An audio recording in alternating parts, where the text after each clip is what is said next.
présents ici, notamment les amis de la Tunisie, qui nous honorent de leur présence et à qui je souhaite la bienvenue.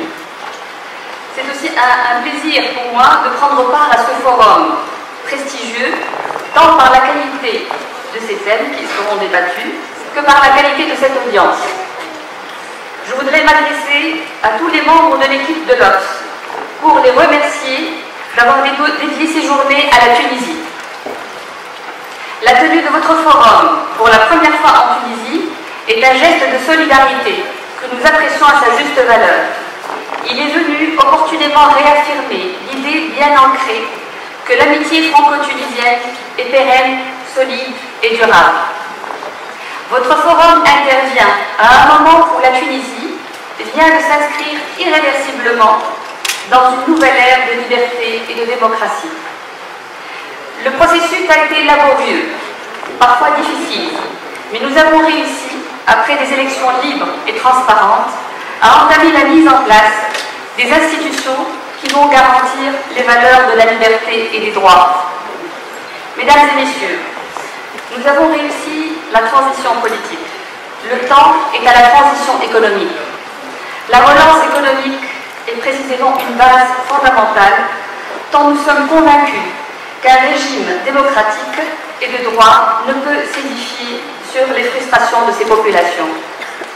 Il s'agit d'un défi majeur qui interpelle notre gouvernement soucieux de répondre aux inquiétudes de toutes les personnes qui ont l'envie de reconstruire une Tunisie nouvelle. La relance économique est aussi un fondement essentiel qui va permettre au débat politique de se dérouler d'une manière sereine et porteuse. Pour réussir à relever ce défi, la Tunisie a besoin de la mobilisation de toutes ses ressources. Elle a besoin aussi de ses amis. La France, premier partenaire de la Tunisie, a toujours été à nos côtés. Nous sommes persuadés qu'elle le sera toujours, avec le même engagement, vu les liens séculaires qui unissent nos deux peuples.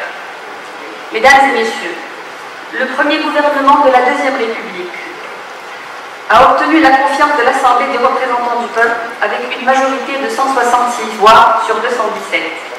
Fort de cette confiance, le gouvernement s'est engagé à mettre en place les réformes structurelles d'ordre économique, financier, fiscal, social et administratif.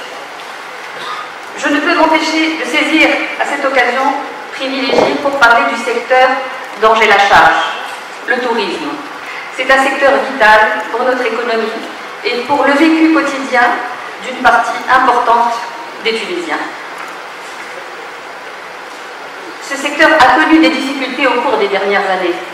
Sa relance est aujourd'hui une des priorités absolues de notre gouvernement, précisément au regard du fort contenu économique et social. Mais au-delà de la relance, ce secteur a besoin d'une réforme structurelle profonde afin qu'il puisse mieux se positionner au sein d'un paysage touristique mondial marqué par une forte concurrence. Notre stratégie consiste, entre autres, à diversifier nos produits et nos marchés pour répondre aux attentes des consommateurs qui exigent, eux aussi, de nouvelles choses. Dans le même sillage, je voudrais réaffirmer le fait que le développement du secteur touristique est un choix irréversible. En effet, une position géographique privilégiée, un climat clément toute l'année, un riche patrimoine culturel et historique, 3 fois millénaire, un tourisme saharien qui fait la spécificité tunisienne, un peuple qui a une longue histoire d'accueil et d'hospitalité. En plus d'une diversité de produits de haute valeur ajoutée, portant sur la plaisance, le golf, le tourisme écologique et la thalassothérapie. Notre souhait le plus ardent est de permettre aux visiteurs, notamment français, dont nous regrettons la baisse de fréquentation, de reprendre le chemin de la Tunisie en plus grand nombre. Avant de conclure, je voudrais dire que la Tunisie démocratique peut gagner des points de croissance supplémentaires, puisque ça va être aussi un des points qui vont être discutés lors de ce forum, grâce à son énorme potentiel de ressources humaines, grâce à sa détermination de liberté, les énergies et les initiatives, et grâce aussi à la sympathie et à la confiance de la communauté internationale.